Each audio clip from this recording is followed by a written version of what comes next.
We're on page 9. And I'll repeat Maran what he said last week. Achar kach, afterwards, after what? After he eats his breakfast, after studying Torah, after praying, after waking up. Achar kach yilech lasagav, he should go to his business matters. Dechol Torah she'en imam melacha, because any Torah which doesn't have, thank you very much, a long-sighted profession. Sofa betira v'goreret avon, at the end it will become nullified and cause in its wake much avera. Ki ha'oni, because poverty, yavirenu al dat kono, will make a person violate the will of his creator. U'mikom makom lo yasem lechto ikar el harai, a person should not make his profession his main purpose in life. V'torato keva, and his Torah the lesser purpose in life. Rather,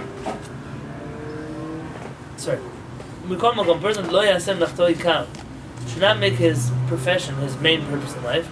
And harai, he should make it temporary. V'torato keva, and his Torah should be his main purpose.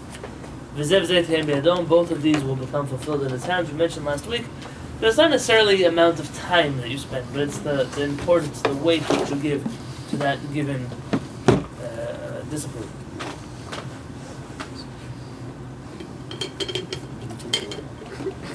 So we're now at the bottom of the page. The big bold words in the middle of the page: Limud Torah u'Parnasah, studying Torah and Parnasah.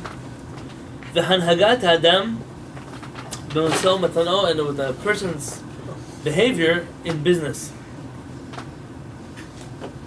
Masa u'Matan, give and take. That means business in Hebrew. So now, Limud Torah u'Parnasah, studying Torah and Parnasah.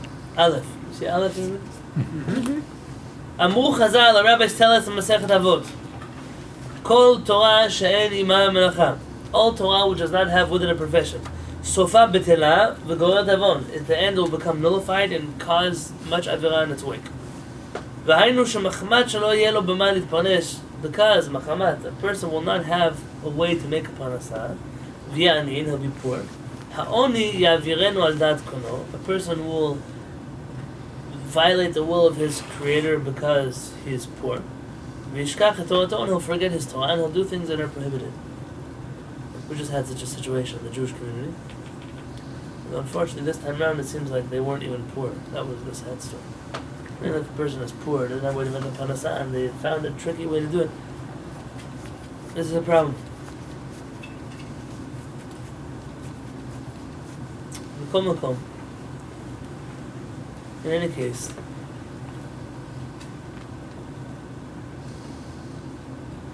tzarich sheiten el libo tamid, a person must always put on his libo, his heart, she'ikar, that the main purpose of b'riat ha'olam, of the creation of the world, u'b'riat, and the creation of ha'adam, of humanity, hem l'shem esek ha'torah, it's in order to be involved in the Torah, v'kiyum mitzvotah, and to observe her mitzvot. The purpose, ki zeh kol adam. What do we say before Began HaMazon? We're reading from the writings of Shlomo HaMelech. Sof davar kol nishma. At the end of the day, everything has been heard. Et Elohim nira, Hashem you should fear, that zav shemor, and his mitzvot you should observe. Ki zeh kol adam, because this is the only reason man is on this earth. V'lachen, and therefore, lo yasem melachto ikar v'torato harai. He shouldn't make his profession his main purpose in life, and his Torah secondary. Like we find by the early Hasidim, the pious ones. What are the early Hasidim? It's not Hasidim with fur hats, don't get confused. There are 3 Hasidim, do you know this? 3 groups in Jewish history that were called Hasidim. The most recent of them, the students of Rabbi Yisrael Baal Shem Tov, the Hasidic movement. They adopted a name and then made their own definition for it. When you think Hasid, this is what you're thinking of. The Hasidim, and I'm not talking about the definition of Hasid, but the movements that use this name. The Hasidei Ashkenaz. There was a group of very pious Ashkenazi rabbis in Germany and other such countries, medieval sages. And they were huge Kabbalists. They were responsible for counting letters in the Sidurim, making gematrias. They wrote many books like the Hechalot literature and different Kabbalistic works that some of them we say in our Siddur, for example, on the high holidays. we say Hapedut v'hape'er lecha yolamim. That's written by the Ashkenazi Chasidei Ashkenaz. And Rav Soloveitchik talks a little about Chasidei Ashkenaz as in the first group of Jews who ever taught this methodology of when two opinions contradict with each other, instead of citing like the most logical one, try to fulfill both opinions, essentially creating a third opinion. And Rav Soloveitchik attributes this very stringent and possibly even incorrect, but it's definitely a worldview, this approach of trying to make all the opinions in the halachic rainbow happy, as the invention of Chasidei Ashkenaz. He attributes it to them. And your observance becomes completely complicated. Very complicated, and sometimes you end up, sometimes when you do both opinions, you're really doing neither opinion. The greatest example of that is the mezuzah. The mezuzah. There are two opinions in the Rishonim as to how a mezuzah should look. Not just a mezuzah. It should go on the doorpost like this, or like this. The only two opinions that exist. Not the slant. No. The slant, someone said, oh, how slanted can this be and still be considered sitting upright? So they said, that's a compromise. See, now we're between both opinions. We're trying to lay it sideways and having it straight up. The Sephardic rabbis say, but that's neither opinion. Meaning you didn't make those rabbis happy and you didn't make those rabbis happy. You made nobody happy.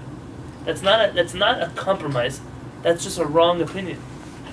Therefore, the Ben Ish Chai would hold that if you see a mezuzah that's slanted, you could take it off, make a blessing again, and put it back on because the person who had it this way wasn't fulfilling the mitzvah in the first place.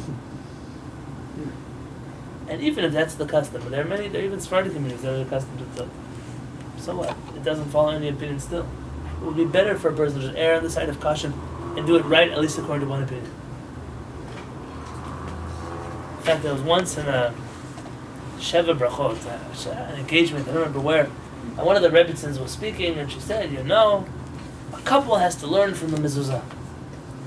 Sometimes we want it this way, and sometimes we want it that way, but a good marriage knows that the halacha says, the halacha, I love it with a capital T, like there ever was the halacha that we have. There is, meaning even when we have a halacha, it's a halacha, not the halacha, because the halacha is a very presumptuous term. It means that everybody, and not everybody agrees on anything in our faith. And the halacha says that it should be slanted. That way it fulfills both opinions, because compromise is the holiest thing in the world, that even Hashem commanded us to compromise when we put the mezuzot on our doorpost. I was sitting here doing what Dan did. I said, this lady clearly has never studied halakha before. See, that's the embarrassment. There's, you have all kinds of nice divrei Torah. There's so many good divrei Torah in the world. Why do they always have to choose the ones that are not real? Why the ones that don't actually add up to it? I was once someone said a gematria of this and that. I was doing the math in my head. I'm not always so good at math, but this is a pretty obvious math gematria. You're off by thousands. Yeah, they were like, it didn't even add up. It didn't even make sense. But sometimes that's the way people are. Okay, what can I say? So here. Almost as bad as using it in the elections. So here, he says, the Hasidim Rishon, so those were the Hasidim Rishonim, those were the middle groups. So the Baal Shem Tov Hasidim, Chasidei Ashkenaz, there was one group of Talmudic Hasidim. They are called Hasidim HaRishonim, the first Hasidim. It says, Hasidim HaRishonim, Hayu Shohim Sha'a Echad Kodem HaTfilah, V'Sha'a Echad Achar HaTfilah. You probably remember this if you studied Tractate Brachot. The Hasidim HaRishonim would meditate an hour before their Amidah, and an hour after their Amidah. V'kam mitpalelim, how long do they pray their Amidah? For another hour. So if you do the math, they do 3 hours for Shachri, 3 hours for Mincha, 3 hours for Arvit. You're getting up to 9 hours. That's not including their Shema and their other tefillot, and this is just their Amidah. Now forget how they made money. The Gemara is bothered by one question. How in the world do they become Chasidim? I mean, when do they have a chance to study Torah? They're so busy meditating on tefillah. When do they learn? When do they have a chance to study Torah? Right, the rabbis say it wasn't a group that you're just born into. It must have been that these were rabbis who studied for many, many years, and they reached this peak where all that was left for them was their perfection of their tefillah. And there was a group of people that they perfected their tefillah to such a point. And therefore their Torah was just now at the point of needing to review, not needing to study new Torah. And when we say Chasidim HaRishonim, whenever you see that phrase, the first Chasidim, you're talking about that first group of Chasidim. Those who waited an hour before, an hour after, and an hour for. It's important to define these terms, because sometimes you get confused. Which Chasidim? Who knows who he's talking about? But he's trying to tell you which Chasidim. Sheyosim melachtam arai v'toratam keva. They would make their Torah their main focus and their Parnasah secondary. V'zeh v'zeh nitkemu b'yadam, and Hashem made it successful, and both of them were successful, both their Torah and their Parnasah. Ki en ma'atzor la'Hashem lo'shia b'ra'av o b'mat. In Shmuel it says, Hashem has no problem giving a lot or a little. It has very little to do with you and a lot more to do with the Kadosh Baruch Hu. So if there are some people, they work very few hours and they make a lot of money. Some people work very many hours and they make very little money. And this is, Kadosh Baruch Hu has ways to make all kinds of, there's some lawyers, correct me if I'm wrong, that can charge you $1,000 an hour. Yeah. So they can make in an hour what might take another person 2 weeks to make. And so who has the excuse then not to study Torah? Maybe the Beit Midrash should be full of lawyers, because they have extra hours in the day to study. But HaKadosh Baruch Hu has ways to make Parnasah work, and as long as the person focuses on the Torah, and also on their Parnasah, but knows which one is important, HaKadosh Baruch Hu can do anything. V'yaseh letzorech parnasato k'fi ma sheyesh hechrach amiti. I'll translate. V'yaseh, he should do letzorech parnasato, for his Parnasah, k'fi ma sheyesh hechrach amiti, according to what he really needs. Shu tzarich lo, that he really needs. A person should work as much as he really needs to take care of all the bills, the things that he actually needs. What does that mean, that he actually needs? I recently spoke to my parents and told me something about it. He said, you know, your generation, he told me, my generation. He says, it's very difficult to be in your generation. He said, the world has conditioned you to need so many more things than other people need. You need. He says, it's not that a person chooses to have a cell phone and then gets addicted to it. He said, you live in a world where you really need a cell phone. It's become a necessity. A person who doesn't have a cell phone is almost living in the Stone Age. And then what happens if everybody has it and you don't have it, and you decide, I don't want to have it because I don't care, I have a house phone, I have a work phone, why do I need, for 20 minutes I'm in my car, why does someone need to find me? But if you do that, it feels so hard on you that it's almost unreasonable to expect a person to not need the things, to need a lot of clothes, not just, there are people who, I know a person, very wealthy, who she buys clothing, wears it once, and never wears the same gown or dress or outfit again. Ever. Ever. She never wants to have 2 pictures of her with the same clothing. It's like a calling that wrong. But I know for a fact that she leaves all these tags on, and after she wears her clothing, she doesn't return it, don't worry. She's really wealthy. She gives it to other people who need clothing. So at least in her craziness, she's also getting chesed done. But it doesn't make it right. What we need a lot more than we used to need. If a person has a house and the house doesn't have, I don't know. Okay. I'm talking. There are people who it's a very hard thing. You need a wet bar. You need a pool. Right. They need a pool. Very good. They need a. He's right here, and the car's open. They need spa shower. They need a bathtub. There are all kinds of things. They need. We would be happy just having a house. I mean, a person who doesn't have a house would be happy for a 1-bedroom studio apartment. Everybody and their needs, because we train ourselves to need those things. It's very good at some point in your life to have a kind of more roughing. It really helped me out. I used to live in a small outhouse instead of indoor and so forth when I was in my 20s. It really makes a difference.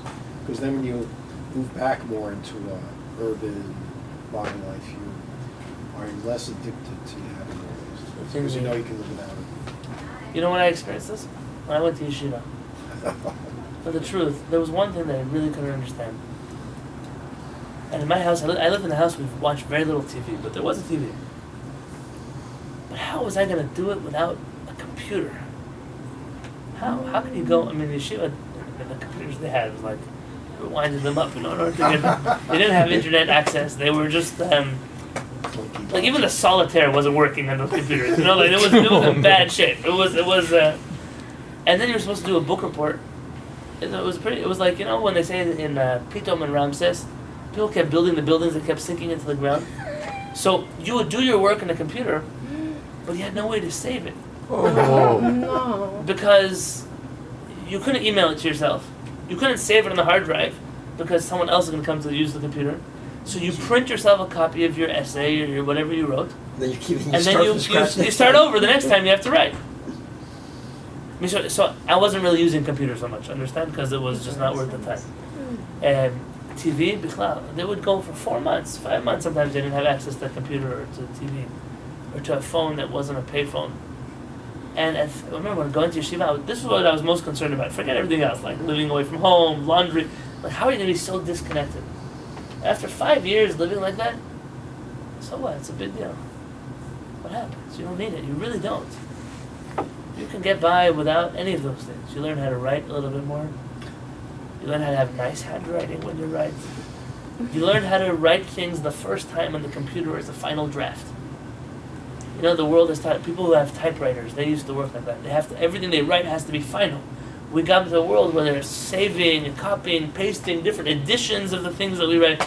It's not a Harvard academic essay you're writing. It's a third grade book report. You don't have to have different versions on file, of how it works. But there are certain things we just can't. We can't. We don't know how to do without them. A TV, I still don't know why a person needs a TV. Even if you wanted to watch a movie or a TV show, if you have a computer, you can do all of that. Why do you have to have a dedicated device in your living room to such a distance? Why? It's all become part of the computer anyway now. Okay. It's just You're right. Apple TV. In fact, somebody once wrote a book showing that if America were to be covered in volcanic ash, and they would uncover America in 1,000 years from now, they would think that this is a religion, that the God was a TV set. Because every building, every house, every doctor's office, every hotel lobby, all the furniture in the room was facing towards one direction. And that was always to this holy TV set. And the whole book was a play on how American culture looks to an alien, for outside vision. But you think about the synagogue, everything in the Beit Knesset faces towards one place in the room. If you walk into somebody's house and all the furniture faces in one direction, somebody's telling you subconsciously the most important part of my house is this. You want to have a TV? I said, put it in the hallway, put it in the side. Why do you have to be in the middle of your living room? I don't say not to have a TV. Why worship it though? I was in somebody's house, I thought it was embarrassing, but I was in somebody's house. They had a TV in their bathroom. Like a whole setup of a TV in their bathroom. For when they sit in the bathroom, they're able to watch TV. It's like when you go to those fancy hotels, they have a telephone in the bathroom. And for the how many minutes are you, I don't know, don't answer this question. How many minutes are you there that you're going to miss a phone call? And who are you that you can't miss a phone call? Which kind of person in the world cannot miss a phone call? That's the way the world works. And we talk about making your Torah keva and your parnasah secondary. It's really a matter of perspective of what do you really need? So when it comes to parnasah, you work a certain amount. How much do you really need? I've yet to meet the person who told me they have enough money. And I've met, just like you have met, people with a lot of money who really don't need any more money. In fact, if they had to spend, think about it, Bill Gates. If he wanted to spend crazy amounts of money every single day, I doubt that until the end of his life he could finish all the money that he has. If you wanted to buy an airplane every day or a cruise ship, yeah, he can spend like $30,000 a second or something, and not. Isn't that a crazy number? Yeah. So why does he still go to work? He likes to work. For what purpose is his Torah not him? Obviously, you understand. For what purpose is the person that say, "Listen, I'm done. I made my money." Unless the only reason they live is for their money. And in which case, that's the mistake. The mistake is not how much you work versus how much you study. It's when do you draw the line? I have enough. This month was a good month. Baruch Hashem, I'm happy. I have a person that's a close student of mine. For a few months was unemployed. A very difficult time in his family. And I'd be able to send him a chicken from Costco for a Shabbat, and that was like winning the lottery. And when I could, I did. Now they got a job. I could have sent somebody, they didn't want it. Good job. They're making a little less than $2,000 a month. But after living on nothing, $2,000 a month is a lot of money. And he is dancing and he's happy and he's not complaining one bit. He's the kind of person who a few years ago would have told you, I can't do it at $15,000 a month. I just can't. How can I breathe? Such there. And you're right. There's something that takes losing something to know what you really can. And it doesn't mean that's how a person wants to live. But everybody should have that number of, if I hit this amount of money, I would be okay. I would be able to take more time off work to spend with my kids. I'd be able to have lunch with my wife. I'd be able to, whatever sport you like to do, I'd be able to take on a hobby that I've always, I have to wait till you're retired. And the worst is that most of the people are dedicating their life, forgive me for saying this, to other people's dreams.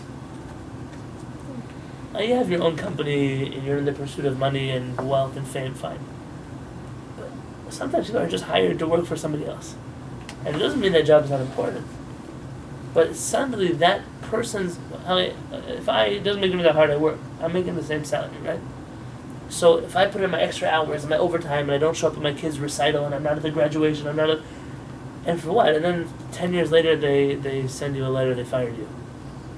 You gave up so many family life cycle events for something that wasn't even yours in the first place.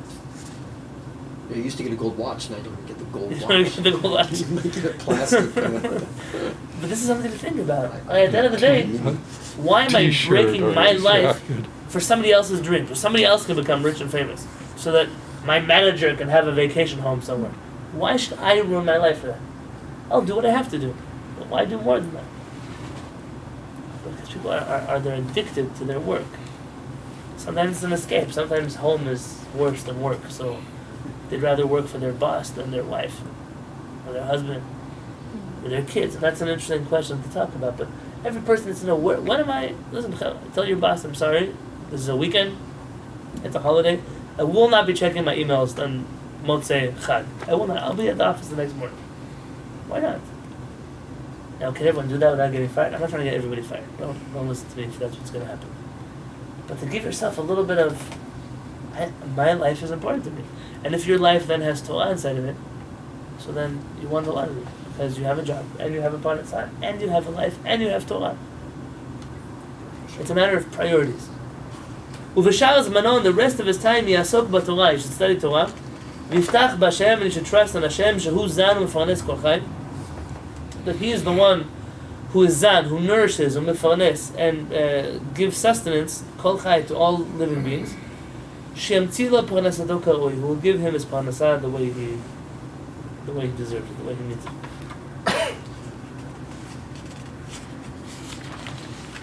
Not everything we blame on Hashem. Obviously, a person here has to work. They have to have a job. They have to try. But the rest is up to HaKadosh Baruch Hu. What kind of job I get? What kind of parnassah I have? How much money I make? What the bonus? That's already Hashem's doing. I'm doing what I need to do. The rest is HaKadosh Baruch Hu. To sit at home in their living room on the couch watching their TV is not saying, Hashem, you do what you need to do, I'll do what I need to do. There has to be effort that's put in there. But the effort should never be confused with, because I work so hard, I am where I am today. Every person is where they are today. There are people who work very hard and they never made it very far. At least not on a financial level, could be on other levels. You should know we live in a strange world in which wealth is a signifier of how successful you are. There are people who have much better lives who have no money, and people who have money and they have every disease under the sun and they're battling every emotional illness and they can't even enjoy the life that they have. So they have a lot of money, but there's nothing they can do with that life. And there are people who have a beautiful life. Okay, so that's hard. They don't always get to cover their bills. They don't always fine. But to be grateful for what we do have. And then I told you that this is going to get controversial. And this is that part that I don't agree with, but I'm going to read it to you so you're familiar with the perspective of the other side. So after I did my 6-week course on working and having a parnassah, being a Torah scholar and having a secular education, now I'm going to read to you everything that is opposed to that, because Rabbi David Yosef is convinced that this is the true path of Judaism, as was taught in the Lithuanian synagogue of Baghdad.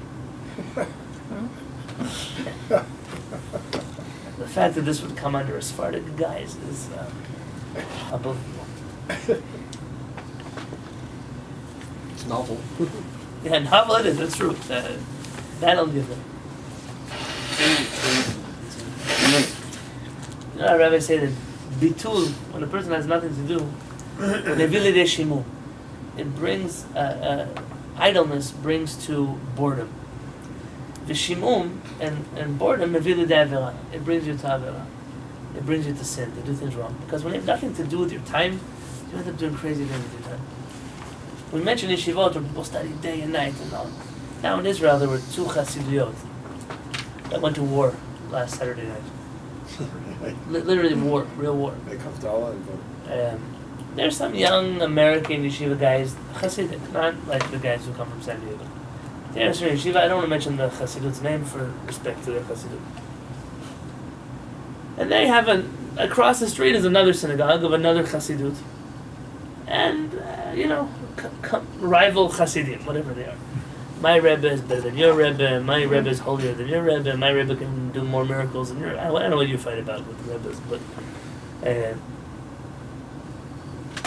Group B had very often lent these yeshiva boys their Beit Midrash. Like, for example, if their electricity went out or there was no air conditioning working, they would let them come study in their place, even though it was locked at nights, because it wasn't a yeshiva, it was just a synagogue. But they would let them anyways come inside. And the way these young yeshiva boys repaid the kindness was whenever the other Rebbe used to come out of the synagogue, they made fun of him and used to throw things and all kinds of things. They thought it was funny. Well, big deal. Look at that nice shiny coat he's wearing. The egg, something like that.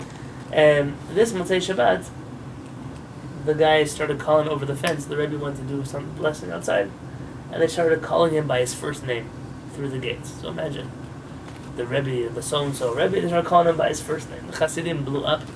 They stormed Group A's Beit Midrash. They threw all the tefillin into the garbage. They ripped off the parochet from the Aron Kodesh. They flipped all the benches over. They broke the tables. They burned the guy's stuff. They gathered all their hats and jackets in the middle of the room and sprayed it with a fire extinguisher, that white powder on the fire extinguisher. And they're now declaring war at each other. So anyone's asked me my opinion on the Israeli military draft, if we should draft yeshiva guys to the Israeli military. Thank you for demonstrating your military prowess. And I'm not joking. I believe that many of these yeshiva guys don't actually sit down and study Torah, and therefore they're prime candidates for not being exempt from the Israeli military for Torah study purposes. But, and this is my but, and I know this is different than what other people say, I strongly believe, and I mean this in all seriousness, warring Hasidiyot aside, that a group of people who is clearly emotionally unstable, to break into another guy's yeshiva, to make fun of other Rebbe, there's something like way off about this group of people who live in a bubble that this is normal for them. Now you want to give these guys guns and grenades? Imagine if all those Hasidim were in the army.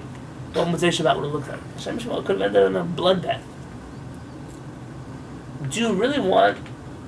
I'm an Israeli soldier. I'm commanded to do something by the chief of staff that I feel I religiously shouldn't do. So I opt out. Or I do it and say those were my orders. But imagine if there was a group of 30,000 Hasidim of the... I'm going to make up a name so we don't offend anybody. Of the Orchid Flower Rebbe. Yeah, there might be a Regency Rebbe, not worried. The Orchid Flower Rebbe. And imagine he told his Hasidim, the Israeli military wants you to back down from whatever place. Go storm the Temple Mount staff and their Rebbe. Who are they going to listen to? Rebbe. Correct.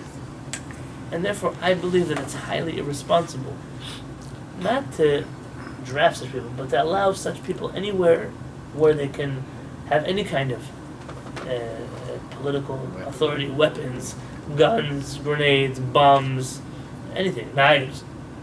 Imagine how those Shabbat riots would look like if people had guns. Throwing rocks, burning dumpsters, breaking police officers' windows, beating up Israeli soldiers. Imagine what they would look like, Chaz v'Shalom, if they had these things. And so I know it's not the conventional approach to the topic, but I really think that these people are in the category of, because they stand idly by and don't do anything, they end up being bored. Because they're bored, they end up destroying the whole world, because there's nothing better to do than... If you're really in yeshiva, when would you have time to riot? I spent 5 years in Israel in yeshiva. I didn't have time once to go to a riot. When do you have time? Between 7 o'clock in the morning till 10 o'clock, when do you have time to go to a riot? And if you're rioting because you don't want to get drafted to the Israeli military because your Torah is your full-time occupation, that you don't have time to go to the Israeli military, but you have time to burn dumpsters in the middle of Jerusalem. Flip over desks and... Does that make sense to anybody? It doesn't make sense. But I know I'm preaching to the choir. But it's important these things be said before I read on the camera things that say the exact opposite. So this is Rabbi David Yosef's novel opinion. Kol ha'amur le'el, page 10. All that was said above about the importance of both working and studying Torah. Eino ela b'mi, it only applies to someone she'eino yachol la'asok b'Torah, that cannot study Torah b'meshech kol hayom, all day long. Let's look at Maran again. Maran says after a person studies Torah, he should go to work. And because any kind of Torah that does not have alongside it a profession, a work, a trade, will end up leading that person to sin. That's what Maran writes. And then he says, in any case, one should be careful to make their Torah study more than their professional time. In which place did Maran give an exception to that rule? He didn't. In fact, not only did he not give an exception, it's pretty clear from Maran that we're talking here about even people who study Torah as Torah scholars. Because any Torah that does not have along with it a profession. Maran doesn't say those who are professionals who do not have Torah along with their profession. He says the other way around. So where does he get this from? I'm going to continue reading on page 10. V'ne'elatz, and he's forced. In Hebrew, ne'elatz is forced against his will. He has no choice. La'asok b'tzorchei parnasato. He must toil for the sake of his livelihood. God forbid. But מי שיכול לעסוק בתורה, someone who can study Torah במשך כל היום, all day long, ותהיה תורתו אומנותו, and his Torah will be his profession. אף על פי שמחמת כן, even though because of this lifestyle choice, יצטרך להתפרנס, he'll have to support himself ממשכורת מועטת, from a very minute salary. מנדיבי עם, from the generous Jews, תומכי Torah, who support Torah learners. בוודאי שצריך לעשות כן. Of course he must, he's obligated to choose this lifestyle. So the first person is Chaz v'shalom, the person who had no choice, he had to go get a job, Hashem Yishmo. The second is if you have a chance to live like a poor person, living on handouts from people who support Torah scholars. That's the way, you must, not you can, you must choose this lifestyle. We have evidence from absolutely. Lakewood's. Vashrav, and praiseworthy is he, Vashrei Chelko, and how praiseworthy is his portion, Shemakdish et chayav lelimud haTorah, that he dedicates his life to the study of Torah, Umuchan lekayem et haTorah mitoch histapkut b'muat, and he's willing to observe the Torah from making do with very little. Uma'alato gdola, and his status, his stature is greater, aseret monim, tenfold, ממי שעוסק במשך כמה שעות ביום בעבודה כדי להתפרנס ברווח. He is 10 times more praiseworthy than the person who spends a few hours a day working to make a parnasah and living in comfort. He's not done yet. Don't even think he's done. ובפרט בזמננו, how much more so in our generation, שנתמעטו הלבבות, their hearts have been minimized. There have been very few people who are willing to live such a lifestyle. It's impossible for a person to merit the crown of Torah. To be a Talmid Chacham, umoreh horaot b'Yisrael, and to be a halachic ruler in Israel. Im lo ya'asok b'Torah yamam v'layla, if he does not study Torah day and night. It's impossible to be a Torah scholar, it's impossible to be a posek It's impossible to be such a person of Torah if a person does not delve into this day and night. Does the Rambam speak about this in the Mishnah Torah? Oh, he does. Oh, and wait, he gets even worse. He's about to quote a Rambam now. That's going to back him up. Yeah, Really? which is deliberately ignoring the other Rambam that Zev is referring to, which we read here. Deliberately. There's no Mishnah Torah quote in this. No, not in this section, but in the next paragraph. He's going to quote it right now. We're going to read it. Yeah. It has to have A lot of chapters. occasions like this. V'yiduim divrei Rabbeinu HaRambam. And the words of our rabbi, the Rambam, are known on page 11 under the 2 lines. Oh, there it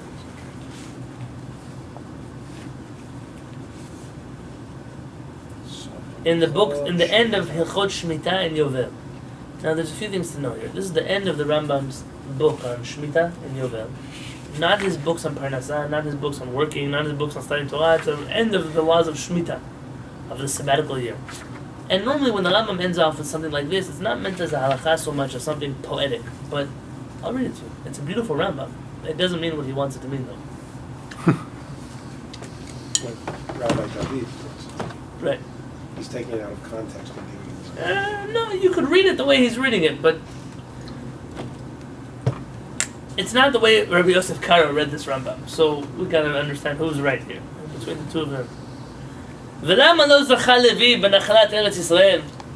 Why did Levi, the tribe of Levi, not merit a portion in the land of Israel? U'bibizyatan, with the loot, imechav, with his brothers. Why did Levi get singled out not to inherit land in the land of Israel? Mipnei shehuvdal, because he was separated. Havdalah, that's the root of that word. Mipnei shehuvdal la'avod et Hashem, he was separated to serve Hashem. He was chosen to serve Hashem. U'lesharto, and to serve Him. U'lehorot derchav ha'yisharim, and to teach his derchav, his straight paths. U'mishpatav tzadikim la'rabim, and his righteous laws to the masses. Shemar yoru mishpatecha liYaakov v'toratcha liYisrael. They will teach your laws to Yaakov and your Torah to Israel. Levi had a job description. The tribe of Levi was meant to be wandering teachers among the Jewish people, teachers of Torah. So far we're okay. Lefichach huvdalu midalchei ha'olam, and therefore they are separated from the way of the world. Listen carefully. If there was a land of Israel now with a halakhic government in Israel, this would apply to Levi'im. Lo orchin milchama k'Shaar Yisrael. Levi'im do not go out to war like the rest of the Jewish people. V'lo nochalin, v'lo zochin atzman b'koach gufan. They don't inherit land and they can't conquer it or take over land. Elehem chel Hashem, rather they are the army of Hashem. Shemar Barech Adonai Chilo. Hashem should bless His soldiers. V'hu Baruch Hu, and He, blessed be He, Zika lahem, He earns for them. Shneimar Ani Chelkecha v'Nachalatecha. I am your portion and your inheritance. Meaning, what did the tribe of Levi inherit? Hashem.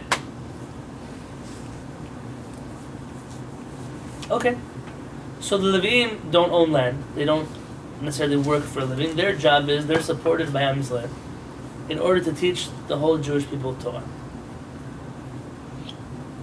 They don't go to war like the rest of their brethren. That's open to interpretation, because what does it mean like the rest of their brethren? That means they might go to war, but not like the rest of their brethren, either in other capacities or in certain kinds of war, but not other kinds of war. There's much halakha that has to be read into this paragraph. And the Rambam kind of throws it in a very random place, in a place where it makes you think that this is more of a philosophical approach to Judaism than a halachic approach to Judaism. But the Rambam then writes a beautiful paragraph. And this is where he's trying to get to. V'lo shevet Levi bilvad, and not only the tribe of Levi was chosen like this. Ela kol ish v'ish, every human being, mikol ba'ei ha'olam, from all the people on earth.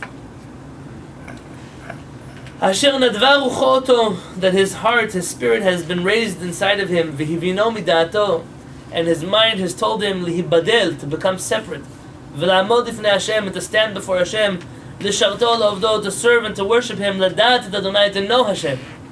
V'olech yashar, and he goes on the path of straightforwardness, k'mo she'asahu Elohim, like Hashem created him. Uparak ma'al tzavaro, and he is removed from his neck all hacheshbonot harabim asher bitru bnei adam, the yoke of all the different calculations, the desires, the needs of other human beings. The nice car, the swimming pool, the fancy house, the mansion on the prairie, whatever. Harei zeh nitkadesh kodesh kodashim, this person has become holy of holies. V'yeh Adonai chelko v'nachato le'olam u'le'olei olamim, and Hashem will become his portion and his inheritance forever and ever. V'yizkeh lo ba'olam hazeh davar maspik lo, and Hashem will cause him to have in this life enough to nourish him. K'mo shezikah le'kohanim v'levim, like he gives to the kohanim and levim. Harei David omer, David HaMelech says, Adonai manat chelki v'kosi ata tomech go'odi. David Hashem, you are my supporter, you are my inheritance, you are my portion. Ad kan dvarav. These are the end of the words of the Rambam. I'm going to read a few things in this Rambam that he's trying to read into.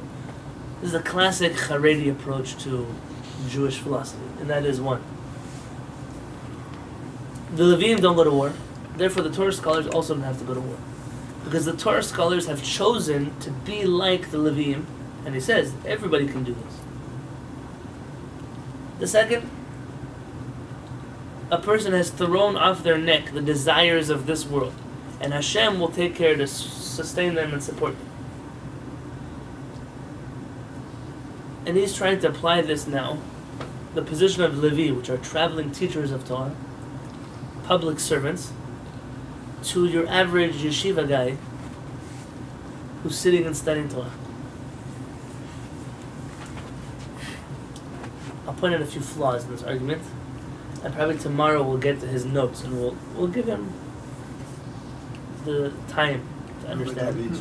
Yeah, and if you agree with him, it's fine. I'm not going to throw rocks at you. Somebody else will.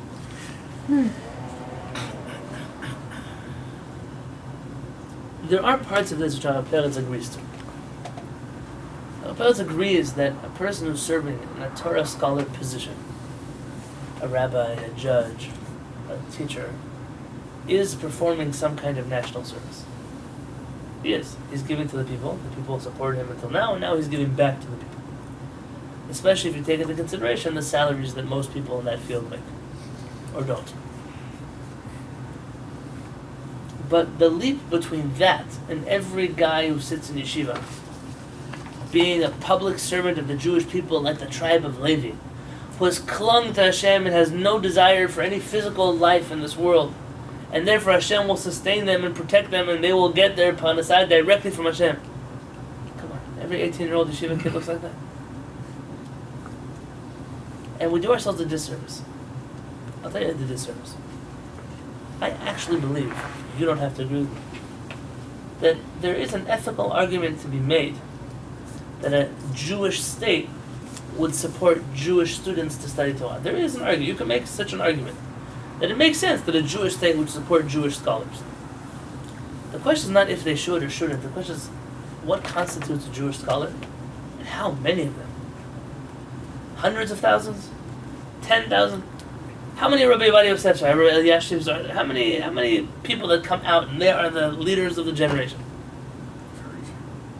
Very few. Now the argument is if we had fewer people studying Torah, we'd have even less. So Ben Gurion supported 400,000. You know, this argument though, and it's done a lot, of Ben Gurion, when he agreed to this law, he was talking about a few hundred yeshiva students, and now there are thousands. Okay, that's bad foresight in the eyes of the Prime Minister. I don't see that as the argument. Rather, imagine this. The state of Israel puts aside a budget every year to support people who are in yeshiva. Yeah, there's a budget, a number. I don't have all the exact numbers, so don't get upset at me if I'm quoting off.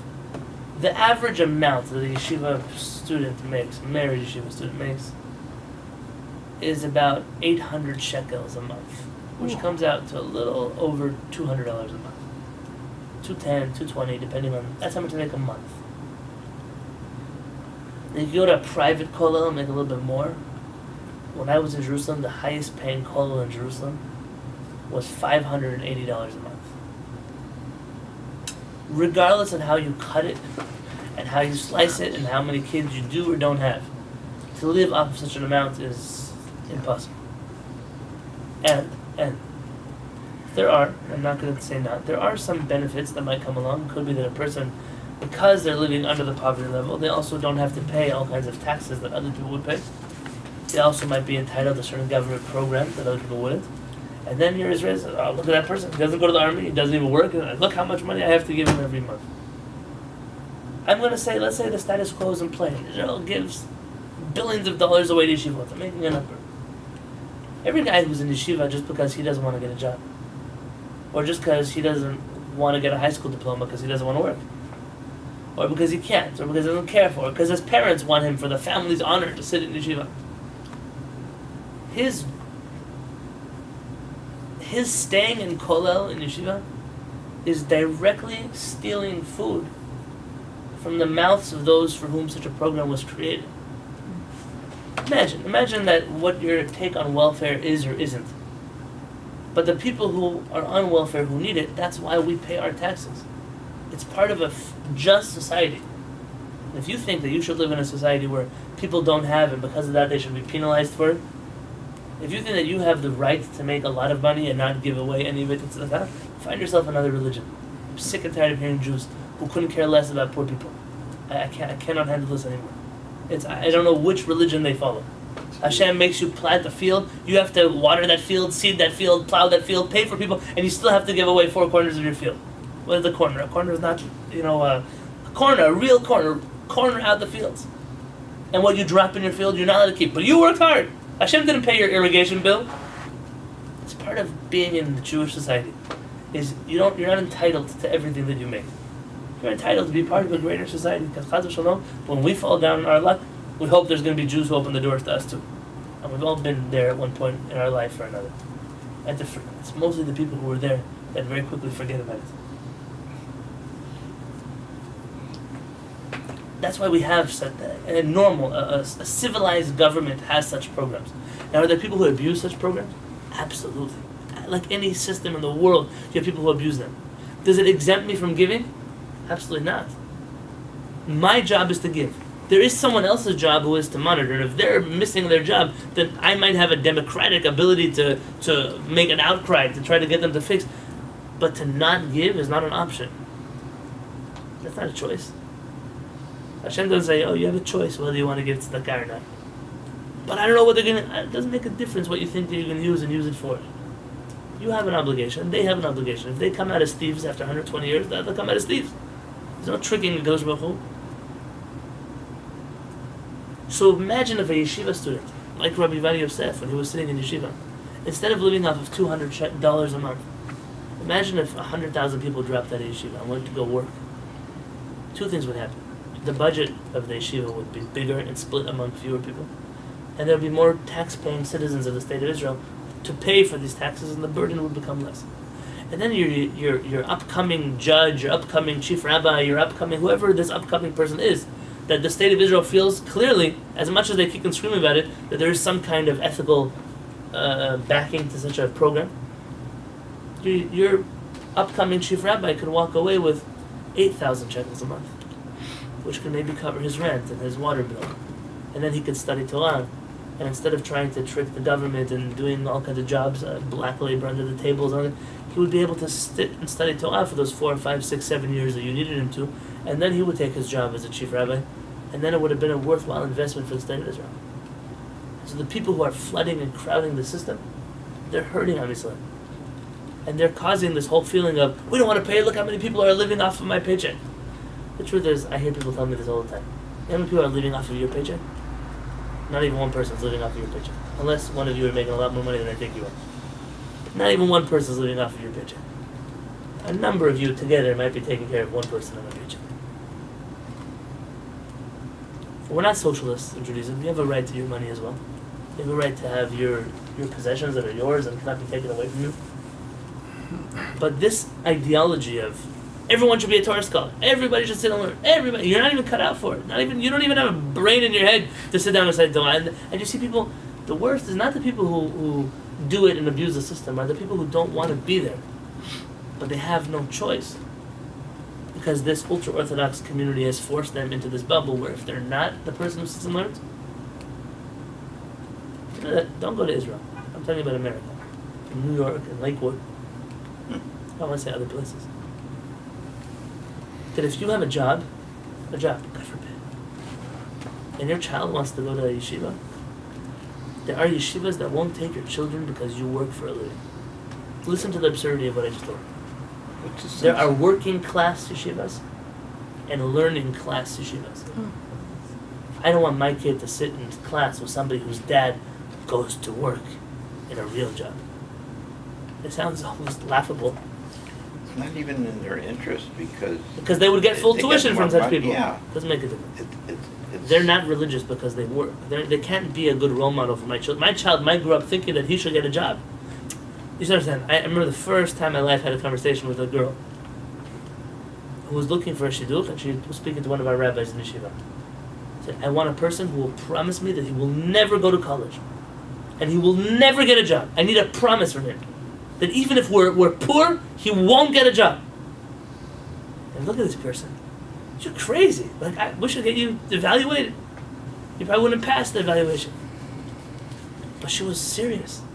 Because she was raised from a very young age saying that a person... And why did it go so far? You know how many shidduchim I was turned down from? Because I was a rabbi in a yeshiva, and that was considered having a job. I wasn't good enough, clearly, to sit in yeshiva and study. I was also teaching people. And it must be that he needed the money, and so they took him out of yeshiva, and he wasn't from the elite of the elite who could sit and study all day long. It's like they turned the world upside down. All of a sudden, when a rabbi say it's good to have a job and to study Torah, it's good to never need a handout from somebody else. A rabbi say it's better for you to don't take this halachically, but a rabbi say it's better for you to make your Shabbat into a weekday and never have to ask money from somebody else. A rabbi say a person who lives off of tzedakah and studies Torah and decides I'm going to have other people support me. He desecrated Hashem's name. All those teachings go out the window for a paragraph that has no sources, for a philosophy that has no validity. And so where does HaPelet disagree? HaPelet does agree that there are people who have committed at this time in their life to serve Am Yisrael for the rest of their life. And so you can make this argument whether you like it or not, that a person, there can be more forms of national service than just serving in the military. If a doctor, and it's accepted in the military, if a doctor goes to medical school and then comes back and repays his years as a medical, as an army doctor, and you have this in every country in the world that has an army. The army pays for someone to go to study in university, and their agreement is 3-4 years, whatever it is they agreed, they come back and serve as a military doctor, which means they're not taking on a private practice somewhere, and they're not able to make the millions of dollars they would make, but that's considered a national service, because the army also needs doctors. You live in a country where people need rabbis, where people need mohalim, they need shochatim. It could be a form. Why just that? Also, medical professionals. You know how many ultra-Orthodox people are volunteers in ambulance services? In Hatzalah, in Chaverim, which is like the Jewish AAA. Really, they go help people on the side of the road to change their tires for free. They have groups like Shomrim, and I'm not talking to you about the politics around them, the idea behind it, not the group itself, which are Jewish neighborhood patrol groups and neighborhood watch groups. They have groups like Zaka, which their whole job is to collect people's bodies after terrorist attacks and give them a proper Jewish burial. Or when Israeli hikers are lost in the Himalayas, they go with search and rescue teams, and they're trained in search, and they're almost all of them are ultra-Orthodox. Why can that also be counted as some form of national service? I mean, everyone is being stubborn in this picture. The ultra-Orthodox are being stubborn that they only want to study Torah, and the secular are being stubborn that the only way to serve the country is through a military service. And I'm not going to be the one to bring peace in this whole scenario. But this approach of Nebuch on the person who has to get a job, so bad for them. Like this whole Shulchan Aruch was written just for those poor people who have to work for a living. But those elite people who can live in poverty and study Torah, those are the most praiseworthy. I'll tell you now, and I can tell you from experience, sometimes personally, and most of the time through other people. When a person doesn't have money, they cannot study Torah properly. They cannot. even if somebody's an angel. When their kids are hungry, and they don't have where to live, and they don't have food to eat, and they don't have a way to turn on the electricity, the mind is not calm. But when a person's mind is not calm, there's no incredible Torah insight that is coming out of such a mind. It doesn't work that way. We're tricking people, we're hurting people. And instead of lifting up the banner of Torah, where you say, listen, we don't have millions of yeshiva students. We have thousands of yeshiva students that will pan out, most of them, to be leaders in your future communities, in your future children's schools. And the Jewish community will be much more willing to support such a venue, such a venture, to support such an approach. But when now every person who wants to put on a uniform, a white shirt and black pants and call himself an upcoming Torah scholar, it's not true. And the way you can tell, find the yeshiva students, they come. Why don't you, your summer vacation, give Torah classes? And what you're going to find is that it's not like Shevet Levi Bilvad, it's not like Shevet Levi at all. I'm not talking about high school. High schoolers, they're allowed to be high schoolers. Hey, yeshiva students, somebody who's 25, 30, still studying yeshiva. Come give a class to the community that needs to know about the Jewish approach on X, Y, or Z, and they don't know. Because the Torah they study is very selfish. It's all about me. It's what I want to study. It's the Bava Metzia. It's a Tosfot, a Masechet Gitin. It's something that's not relevant to the communities that are around me. That's why it's almost always that a Shabbat Taylor, you ask a yeshiva boy to give a Dvar Torah, and he's not going to have a Dvar Torah. But the person who has 10 minutes a week to study, they read a parsha and they share with you a thought on the parsha. Because it's not even built into the program that you're studying in order to serve the people. Only when I went to Harapaz Yeshiva was it a program. You come into the yeshiva, you are being trained to be a public servant, period. That's the whole approach of the yeshiva. You don't have the right to study for yourself. So when you have time later in life to study things that are not relevant, it says then Hashem will bless you to have such time. But you don't have time right now. You can't. You need to study for other people. You need to be able to teach other people. Rabbi Katzin, I can't tell you that it always works out well. Rabbi Katzin pays for it's in Hebrew, they say it in English also. It's an English word, they say it in Hebrew. But it pronounced it differently in Hebrew. Pedagogical skills? Pedagogical skills to teach people how to speak in public. Rabbi Katzin funds programs for their teachers from universities that come and give these young rabbis. You can't be a mumbling, bumbling Talmid Chacham. There are a lot of Torah scholars that know a lot of information that for the life of them don't know how to present something. And he forces them to take classes in public speaking. Because your whole purpose of studying Torah is to give to other people. And this approach, when I found that Beit Midrash, I no longer felt guilty studying Torah. I was sitting alongside a rabbi, the chief rabbi of Macedonia, chief rabbi of Greece. You know how that worked? The community of Macedonia said, we're going to send this young man to yeshiva. We're going to sponsor his apartment, his food, whatever it would be for a certain amount of time. And at the end of that time, he'll become ordained and come back to serve us in our country. Communities are willing to make such investments. They are. But they're not willing to invest in our black holes that never pay back, that never come back. And there's a lot to be said about this. Tomorrow we're going to look through some more classical sources, or lack thereof. And it's going to be amazing to you how he's able to switch every source that we read in the last 6 weeks around to prove an agenda. But that shows that someone's a Torah scholar. How do you know? Our rabbis say that a Torah scholar has to have 150 ways to make a non-kosher animal kosher. He has to be that smart. Okay, so we're going to read that tomorrow. One of my sisters